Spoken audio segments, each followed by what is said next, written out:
And a very good evening, East Africa. Welcome to yet a brand new and also exciting episode of The Desk. I'm telling you, this one is on the road. It's an exclusive. I get to sit down with the Western Youth Member of Parliament, the Honorable Rugumayo Edson. I am telling you, tonight is going to be an eye-catchy one, very insightful, because we're getting information from the horse's mouth. All you need to do is sit back and relax if you are a youth. But remember, you are live on the continent's leading intellectual platform, actually the highest platform for solution finding. I am talking The Desk, and you are live on U24 television. But guess what? We are in the office for the Honorable, and we are on the road, still Nile Avenue, and we are talking to Mr. Rugumayo Edson. Welcome to the show, Honorable. Thank you so much, my brother. Thank you very much for sitting down to talk to us. It's a privilege. We are very grateful. Now, The Desk is a platform for solution finding for the youth. Any solution that comes up, we make sure that the youth get these solutions. You know, gone are the days where it's just talking about things are bad, things are bad, things are bad. What are we doing about them? What is there for us? So for starters, I just want you to talk to the people briefly as we dive in the discussion. Thank you so much. Good evening, viewers. I'm really humbled to be here with you to discuss and also to get this platform, which is very important. Most times we have a lot of information, which is here with us, and we are looking for the avenues, the best avenues we can give it out to our young people, and then tomorrow they are better people because of the information we give them. Right. Thank you very much, Honorable. So we're going to be, digressing a bit here, but very valuable information. I want us to start with, of course, there is unemployment with the youth, even in the Western region where you come from, than the people you represent, and entrepreneurship now seems to become the remedy for this. What is your office doing in line with youth entrepreneurship? What are you guys doing? Is there anything at the end of the tunnel? Well, thank you so much. It is true. Uganda's greatest problem now is neither insecurity or human rights or any other problem. The greatest problem we have today is unemployment. Looking at what we have as a challenge today, Uganda would need to create at least 1 million jobs every year for the next 6 years or 10 years to make sure we escape the dilemma we are in as a country. So the unemployment rate is so high. We can neither be calmed down by the statistics we get or from anywhere. The reality is the problem is so big. We don't only have unemployment, we have underemployment. So it's a big thing. And being a country with the youngest population, 78%. So it's a big problem. Now, one is that entrepreneurship is one of the interventions, one of the ways government thinks this problem can be thwarted. But of course, you have seen the government has embarked on a mass industrialization strategy. So, but specifically in entrepreneurship, we believe that young people are very innovative. And every other day they are looking at finding solutions for our challenges. And those become the best avenues or the best business ventures. And that is why government has been putting up the youth funds in place. Most people sometimes perceive these youth funds as tokens. No, they're not tokens. These are funds put in place to facilitate mass youth who are looking at setting up enterprises that can benefit them. Now, over time, government has been putting up funds. These funds, yes, and the Ugandan people think maybe these programs fail. No government program has ever failed. All these programs succeed to a certain extent, and government thinks of ways of improving them and bringing in all the time. Now, on a large scale, or generally, the NRM government categorizes the youth into 3 categories. The category number 1 are the youth who did not get the privilege of going to school. These youth are in our villages, are in our parishes. They're not in the urban centers like Kampala, or they could be, but most of them are in our parishes and in our villages. The major characteristic of these youth is that they are either unemployed completely or unemployed. These are the people.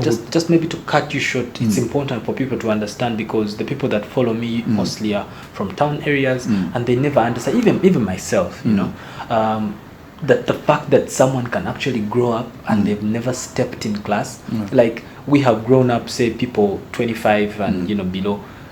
in town. We've not really seen that. Oh. And my viewers here may not know it really exists in the villages. Well, with the introduction of UPE, well, it's very hard to get someone who has never gone to class. Yeah. I'm also saying the uneducated youth are not those who have not stepped in class at all. No. Okay.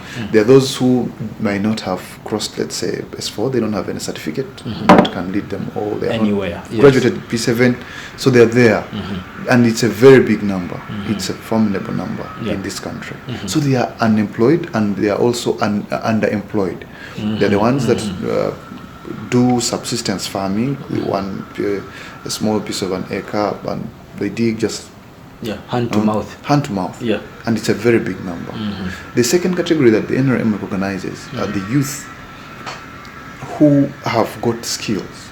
You've known in our education structure, we always have those youth who branch. Yes. You finished S4 and then you branch Get a course. Get a course. They usually call it a course. They call it a course. Yes. So they branch and attain a skill. Now, most of these youth, because of the skill, these are involved in business.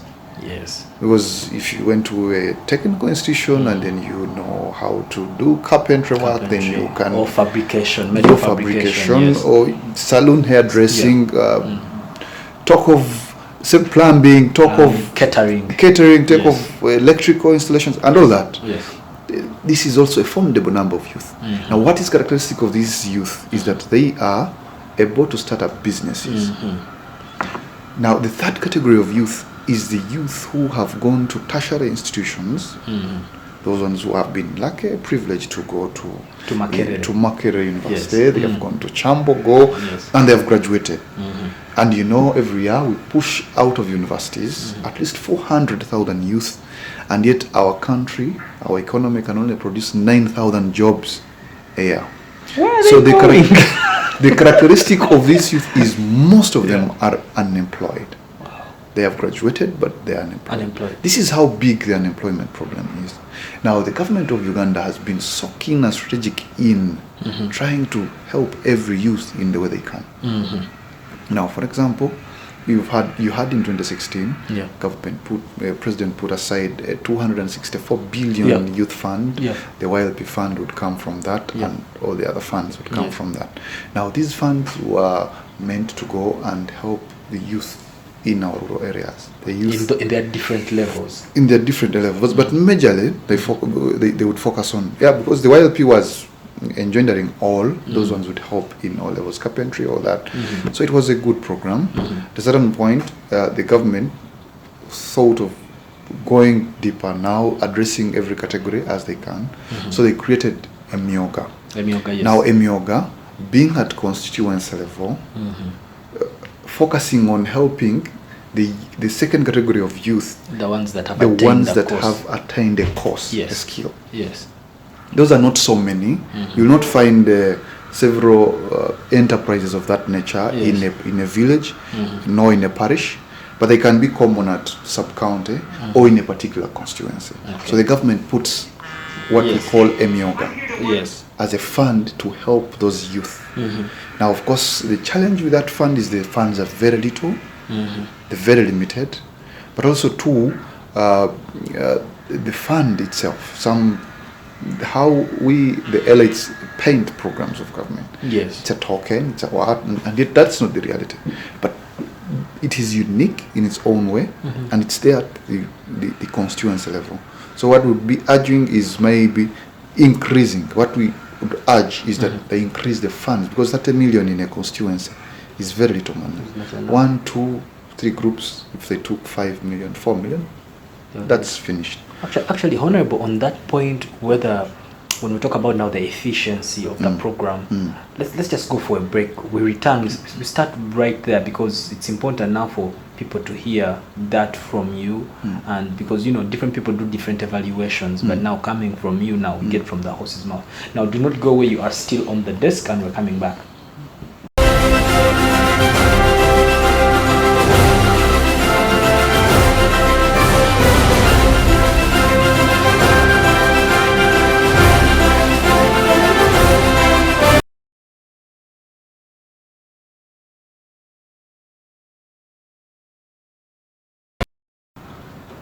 All right, now if you're just joining us, I'm afraid you've missed the very first insightful segment of this very lovely episode of The Desk, where I'm in the office of the Youth Member of Parliament from the Western Region, the Honorable Rugumayo Edson, and he's educating us on some of the things that, we do not know. Some of us have never come in these corridors of power, and all we do is listen to gossip, listen to fake stories, but we are getting from the horse's mouth. But all you can do is follow this very lovely discussion on our social media platforms, Facebook, Instagram, Twitter. I am talking U24 Television. I'm also talking Shadrach Kisame. Now, if you've not followed me on Facebook, you have a minute right now before I start talking to the Honorable again. All right, so Honorable, we were winding up, and just to understand some of the initiatives that government has done, and then as we get into the others. Yeah. So Emyoga is one I have highlighted. It is there. It is unique in its own way and seeks to intervene in those unique ventures. Yes. Those ones that are not common in every parish. I told you the YLP is one that was focusing encompassing all. Now, the parish development model, yes, which is a new program, yes, also is agriculture focused. So it focuses at a parish level, at a parish level where we have masses of youth, yes, who are not educated. Yes. So we hope that those can access the money. If we finish our negotiations with government, and what we have been praying, that 30% of all funds going into the parish development model, yes, the 30% goes to the young people. Yes. So it would mean of every 100 beneficiaries in a parish, the 30 are young people. They can access the little money, the 1 million. 1 million is enough for one to hire a tractor. If they have 5 acres of land, 500 can very well help you use a tractor, hire a tractor from any nucleus farmer or a government entity or a cooperative that has it, and then help you now go into commercial. Let's talk about the length, because the youths are wondering, why should I be excited about the parish development model? The length with which I get this money and the ease with which I get it. No, the ease with it is that this is a circle, a cooperative at your parish. The people who are managing it, who are leading it, are your daily faces. Those are your parents, those are your uncles, those are your leaders. So they are managing it.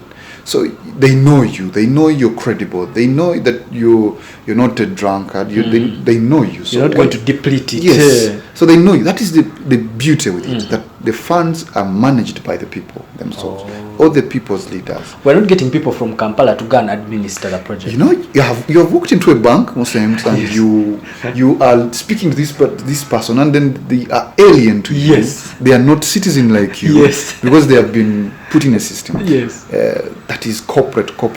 Yes. So and that is scary. But for the parish development model, the uniqueness is that the funds are managed by the people. Your uncle, your LC, your what? They are there. But Honorable, are they? What should I call it? Are they competent?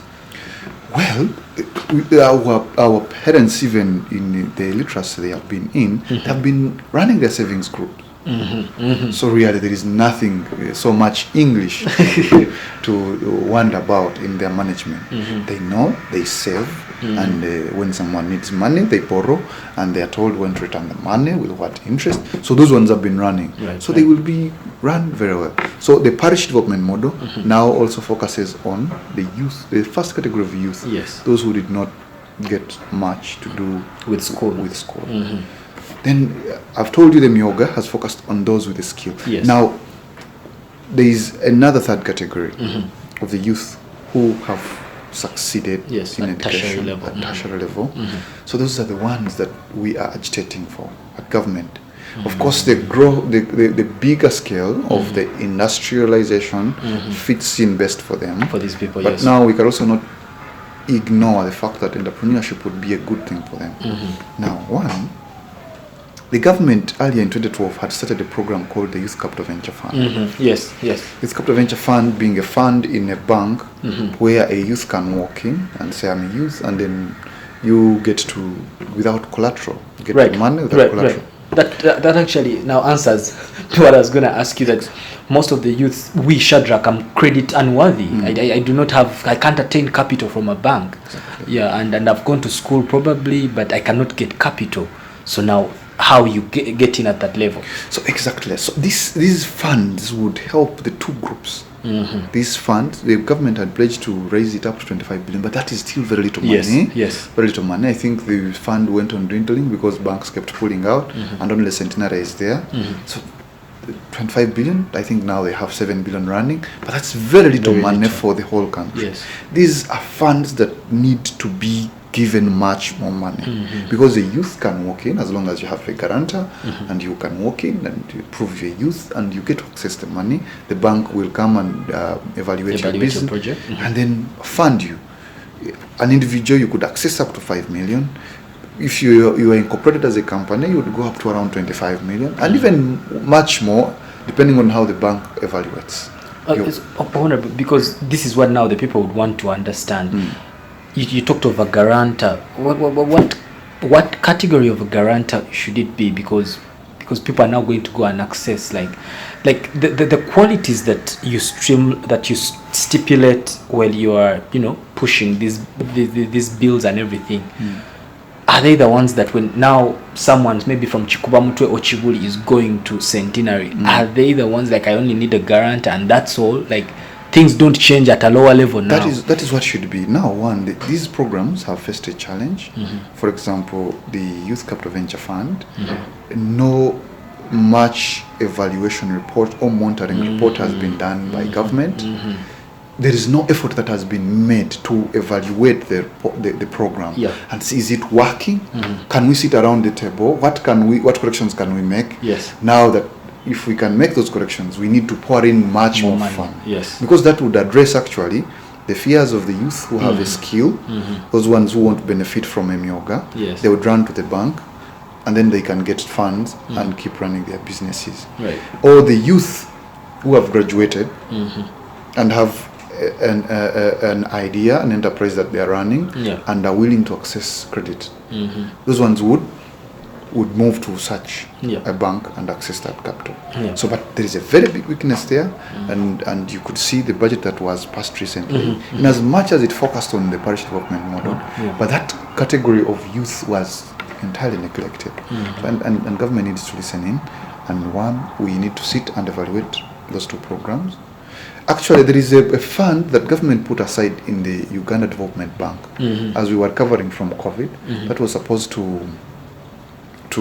help SMEs, which are majorly owned by the young people. In 2016, Uganda was ranked the most entrepreneurial country in the world. Yes. However, 56.6% of all the SMEs, all the small enterprises, were owned by the young people.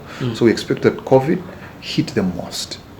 You see, Honorable, actually you make an interesting point right there. And I always tell people here that every now and then Uganda opens up a business, making us the most enterprising country in the world. But these businesses never see their first birthday.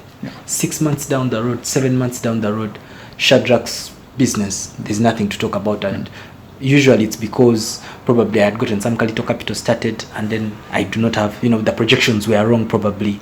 And then I don't have a marketing budget. I do not have things like those. In other countries, in the US and the UK, people start businesses or their own businesses to make wealth. Yes. It is not the same here in Uganda. People start their small businesses to survive. Different mentalities altogether. And what is common with them is most of them, you find they reproduce, they're doing the same services, they're competing for the same. If it is border, 10,000 will walk in. And yet in other countries, it is about creating wealth. You get a solution, put it out, and then make wealth. So that has been a challenge. However, also there are other things that we have been saying. For example, taxation. Yes. Our small enterprises should be guarded against taxes to allow them grow. That is, they should be able to access cheap credit for them to grow. So those are also other factors that can be added on to the reasons they collapse.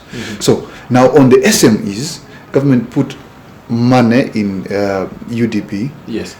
We are yet to sit down and evaluate the report because this last month only they launched the report for after 1 year how much money they had.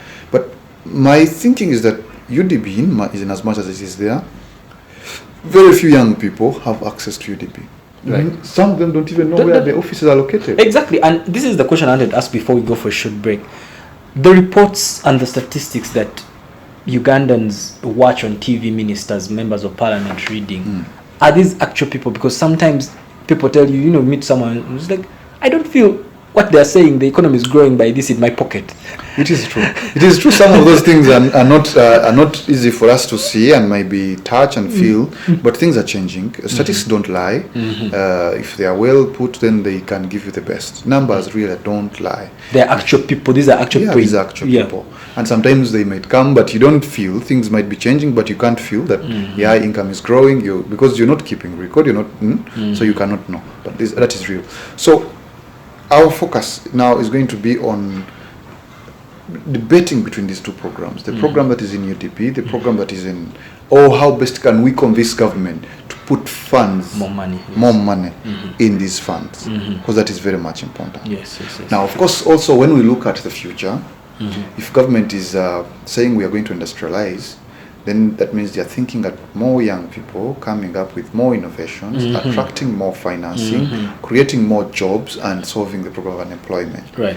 Now, for that to happen, it means government has to consider, we have to start thinking of how best do we incubate enterprises, innovations. So if a young person in a university can have an idea, they come up with it, who is supporting them to make sure that idea comes to fruition? Because some of these innovations are somewhat expensive in terms of startup capital, running capital. Exactly. So what we are contemplating as members of parliament, youth members of parliament, and personally, I think is that the government needs to come up with a way they can regionalize incubation.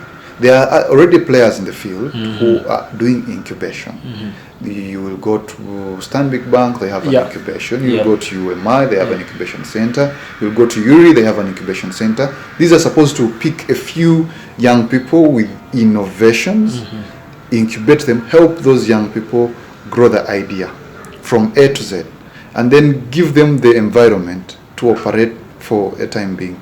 And then at the end of it all, government links them to financing, equity financing. Okay, that on that point, Honorable, where a successful project is linked to financing. Yes. I want us to take a short break. Then when we come, as we're going to wind up. We can never exhaust everything in these 30 minutes. True. But this is important because a lot of people are there are people I know in Outbox, Design Hub, and they need to understand this correctly. But do not go away. We are still with the Honorable, and we're coming back.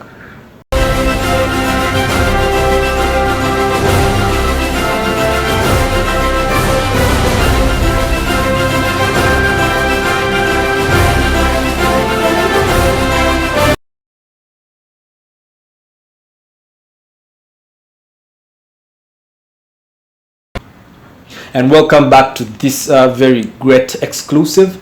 We are talking to Western Youth Member of Parliament, the Honorable Rugumayo Edson, and we're tackling some of these issues that have raised a lot of eyebrows, especially with the youth. And he's telling us what government is able to do. And to be honest, I like him. He's very honest. He's telling us here, this needs to be checked. This is what we're doing, and I'm enjoying the conversation. I know you are. Get back to me on our social media platforms, Facebook, Instagram, and Twitter. But if you are a youth or a parent to a youth, you better sit back and relax, because these are the last 10 minutes of the desk tonight. Honorable, we were talking about a successful project. Say they've gotten in one of the spaces. You're privileged enough, maybe you're building an app or something like that, and then now the financing process. What do I do after I have been in this environment and I'm successful now? How does government link me to financing to blow up? Well, initially, just before we started this term of office, when government said they would embark on NDP3 and making sure we industrialize, Ugandans were putting out 3 patents every year. Only 3 patents in here.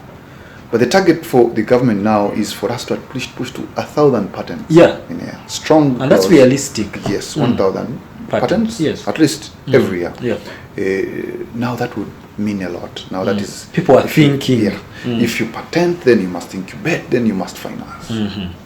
Those are very, very key importance. Now, if we are looking at industrialization, industrialization that is youth-led. We don't have to industrialize only hoping that people from outside will come, because there are solutions that are unique in our community, and if put together in industrial sector, they would really solve and create jobs for young people. So that is very important. Yes. And I hope when we get going, that would be the best for our country.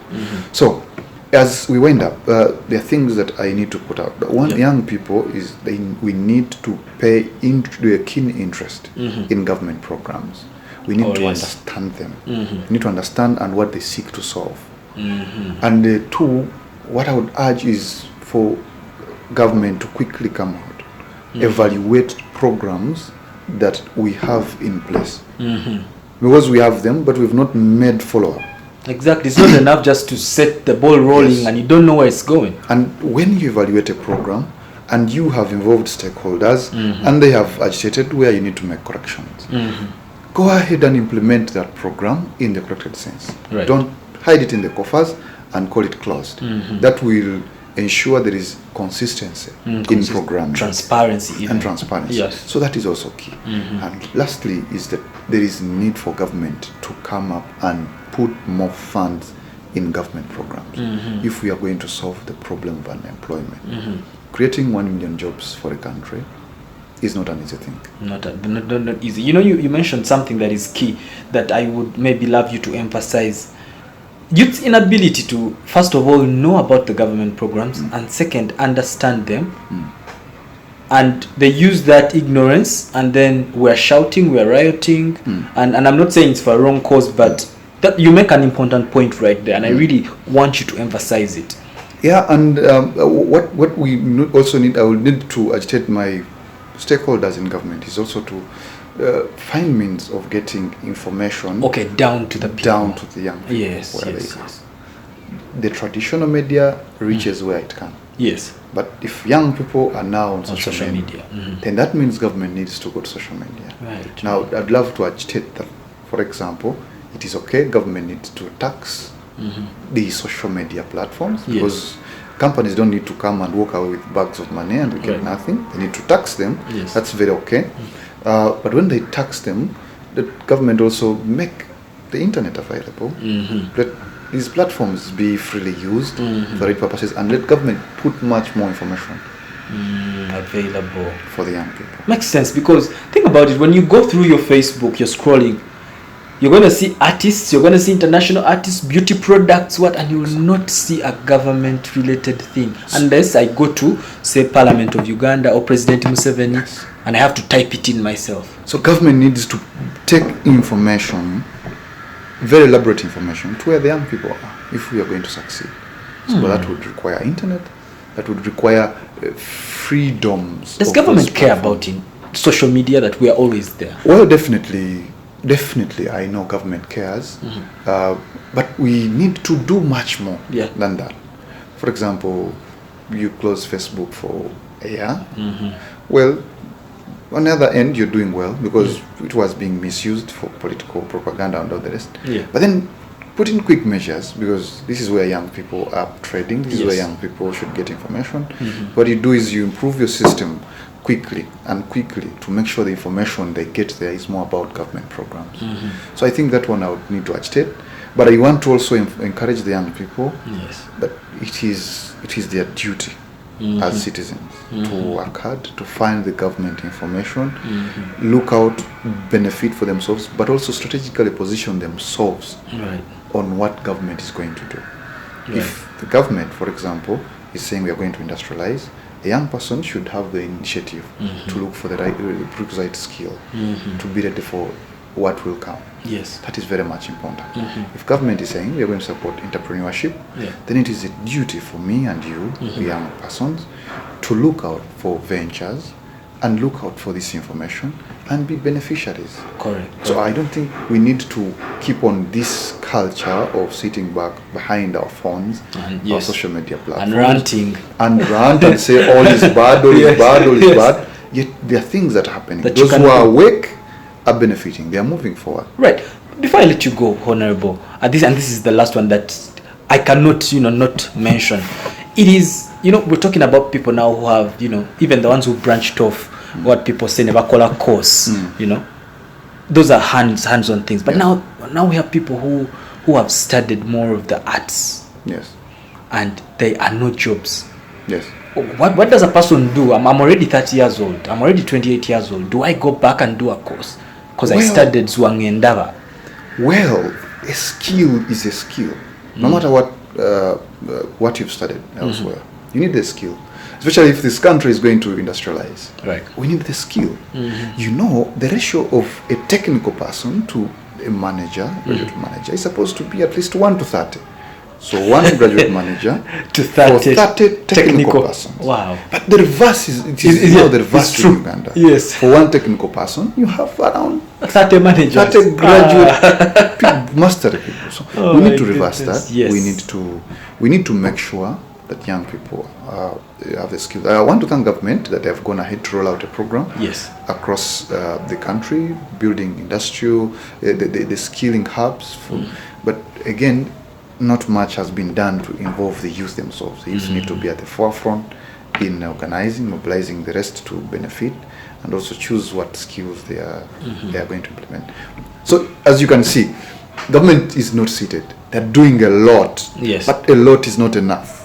Okay, yes, there needs to be not enough. Much more done if you're going to solve the uphill task we have of helping the young people have gainful employment. Impressive. Honorable, our time is really fast spent. Under 30 seconds, your last remarks to the people watching you on the desk on News 24 television. Well, I want to thank you, the viewers, and I want to thank you, this platform, for giving me the opportunity to give this information out.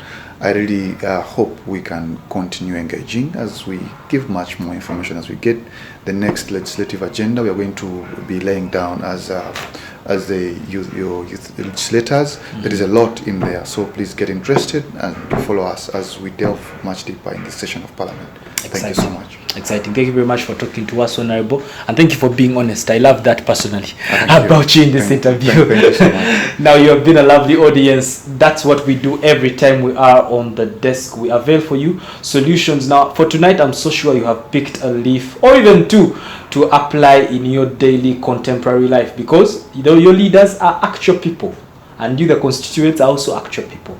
And the solutions are for actual people. Now, good night, good luck, adios for God and my country, and may the Lord bless this beautiful Uganda. Now, until next week, same place, same time, of course, same host. Good night.